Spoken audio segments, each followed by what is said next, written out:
Hello' friends, Pranjal অসমলৈ সকলোকে স্বাগতম জনাইছোঁ। ইয়াৰ আগৰ ভিডিঅ'টোত মই আপোনালোকক 4.8 কিলোমিটাৰৰ বিষয়ে কৈছিলোঁ, যিটো কামাণ্ডোৰ চিডিউল আছিলে।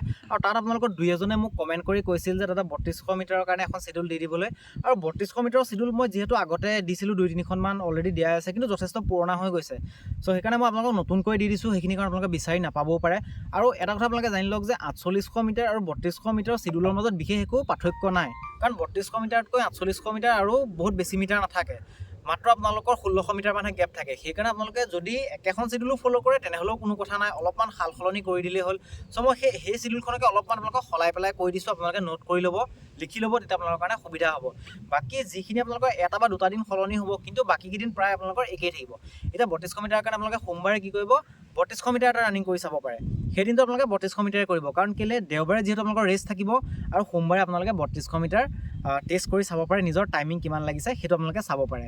তাৰপিছত আপোনালোকে মঙলবাৰৰ দিনা আপোনালোকে অলপমান লং ৰানিং কৰিব লাগিব। সেইদিনা আপোনালোকৰ 25ৰ পৰা 30 মিনিট সময় কণ্টিনিউৱাছ কৰিলে হ'ল, আৰু সেইটো বহুত বেছি স্পীড যাব নালাগে। আপোনালোকে এটা মিডিয়াম টু ল' পেচত গ'লেই হ'ল, একেবাৰে ল'ও নহয়, অলপমান মিডিয়াম স্পীডত যাব, যিটো আপোনালোকৰ 25ৰ পৰা 30 মিনিট কৰালৈকে অলপমান যাতে ভাগৰ লাগে, খুব বেছি স্পীডো নিদিব প্ৰথমতে। চ' সেইদৰে আপোনালোকে 25ৰ পৰা 30 মিনিট সময় কমপ্লিট কৰিব। ইয়াৰ পিছত আহিলে বুধবাৰ দিনা আপোনালোকে কৰিব 800 মিটাৰ 4টা, আৰু মই আগৰ 4800 মিটাৰতো একেই দিছিলোঁ কিজানি, আৰু ইয়াতো আপোনালোকৰ 800 মিটাৰে থাকিব। 800 মিটাৰ আপোনালোকে 4টা, বা যদি কোনোবা পুৰণা প্ৰেক্টিছ কৰি থকা আছে, যদি তেওঁলোকে পাৰিম বুলি ভাবিছে, তেনেহ'লে আপোনালোকে 5টা পৰ্যন্ত কৰিব পাৰে। এতিয়া 800 মিটাৰবিলাক আপোনালোকে কেনেকৈ কৰিব, প্ৰত্যেকটো 800 মিটাৰ আপোনালোকে চাব যে এটা কৰাৰ পিছত আপোনালোকে 2ৰ পৰা 3 মিনিট সময় ৰেষ্ট ল'ব। সেই ৰেষ্ট লোৱা সময়খিনি আপোনালোকে চাব যে আপোনালোকৰ ভাগৰটো কমিছেনে। যদি ভাগৰ বেছি লাগি আছে তেনেহ'লে আপোনালোকে অলপমান আৰু ৰেষ্ট ল'ব পাৰে, আধা মিনিট বা 1 মিনিট সময় আৰু ৰেষ্ট ল'ব পাৰে। আৰু যদি ভাবিছে যে আপোনালোকৰ ৰিকভাৰ সোনকালে হৈ গৈছে, তেনেহ'লে আপোনালোকে ৰানিং 2 মিনিট বা 2.5 মিনিটতে কৰিব পাৰে। কিন্তু যাৰ বেছিকৈ ভাগৰ লাগি আছে তেওঁ 3 বা 3.5 মিনিটো ৰেষ্ট ল'ব পাৰে।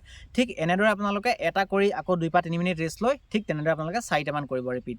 আৰু যদি কোনোবাই কৰিব ইচ্ছা আছে, বেছিকৈ পাৰিম ভাবিছে, তো 5টা পৰ্যন্তও কৰিব পাৰে, কিন্তু 4টা আপোনালোকে মিনিমাম কৰিবই। আৰু চাব যাতে প্ৰত্যেকটো আপোনালোকে ছেম স্পীডত যায়। এনেকুৱা নহয় যে প্ৰথমটো একদম বেছি স্পীডত গুচি গৈছে, পিছৰকেইটা শ্ল' হৈ গৈছে, সেইটো নহয়। এটা এভাৰেজ পেচ মেইনটেইন কৰিব। প্ৰথমতে আপোনালোকে এনাৰ্জি আছে বুলি বহুত বেছি স্পীডত গুচি যাব নালাগে, যাতে পিছৰকেইটা তেতিয়া বেয়া হৈ যাব। প্ৰথমটো আপোনালোকে এটা নৰ্মেল স্পীডতে যাব, যিটো স্পীডত আপোনালোকে 4টা বা 5টা শেষ কৰিব পাৰে। ইয়াৰ পিছত আহিলে বৃহস্পতিবাৰ দিনা আপোনালোকে 4 কিলোমিটাৰ ৰানিং কৰিব।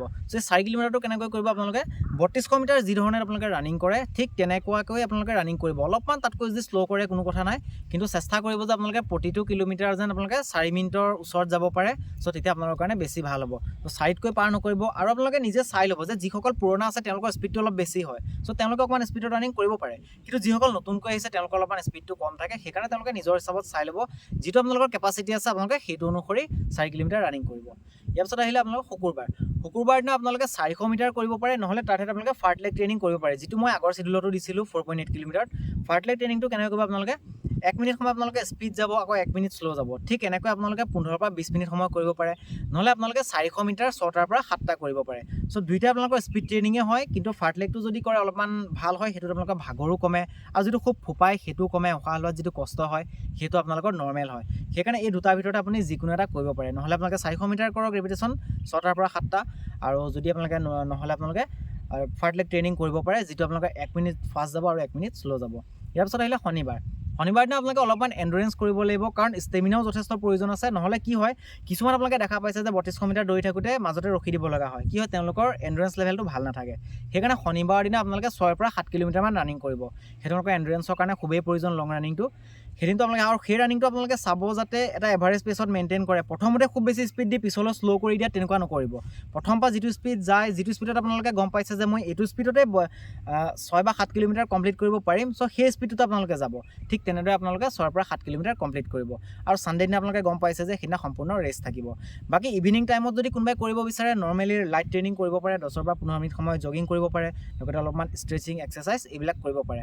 আৰু বহুতে এতিয়া মোক সোধে যে কি মই ৰাতিপুৱা সময় নাপাওঁ, ইভিনিং সময় পাওঁ, তেতিয়াহ'লে ইভিনিং কৰিব পাৰিমনে। আপোনালোকে এখন চিডিউল যিকোনো সময়তে ফ'ল' কৰিব পাৰে। যদি বোলে মৰ্ণিঙত পাৰিছে মৰ্ণিঙত কৰক, যদি মৰ্ণিং নকৰে বোলে মই ইভিনিঙে অনুশীলন কৰিম, তেনেহ'লে আপোনালোকে এই চিডিউলখনকে ইভিনিং ফ'ল' কৰিব পাৰে, তাত আপোনালোকৰ কোনো সমস্যাৰ কথা নাই। চ' আপোনালোকে এই চিডিউলখনৰ মতে অনুশীলন কৰি যাওক, আৰু টাইমিং আপোনালোকৰ খুব ভাল আহিব, খুব সোনকালে ভাল টাইমিং আহিব।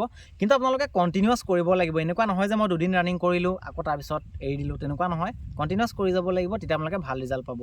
আৰু নৰ্মেলি আপোনালোকে ডেইলি 3200 কৰাৰ ঠাইত যদি এইখন চিডিউল কৰে, তেনেহ'লে আপোনালোকে তাতকৈ আধা সময়তে ভাল ৰিজাল্ট পাব। চ' আশা কৰিছোঁ আপোনালোকে চিডিউলখনৰ বিষয়ে নিশ্চয় বুজি পাইছে। যদি কিবা আপোনালোকৰ কুৱেশ্যন আছে তেনেহ'লে মোক কমেণ্ট কৰি সুধিব পাৰে। যদি ভিডিঅ'টো চাই ভাল লাগিলে তেনেহ'লে লাইক কৰিব, লগতে লগৰ সকলোকে শ্বেয়াৰ কৰি দিব। যদি প্ৰথমবাৰ আমাৰ চেনেলটো আহিছে তেনেহ'লে চেনেলটো ছাবস্ক্ৰাইব কৰি ন'টিফিকেশ্যন বেলটো অন কৰি ল'বলৈ নাপাহৰিব। লগ পাম আকৌ নেক্সট ভিডিঅ'ত। জয় আই অসম।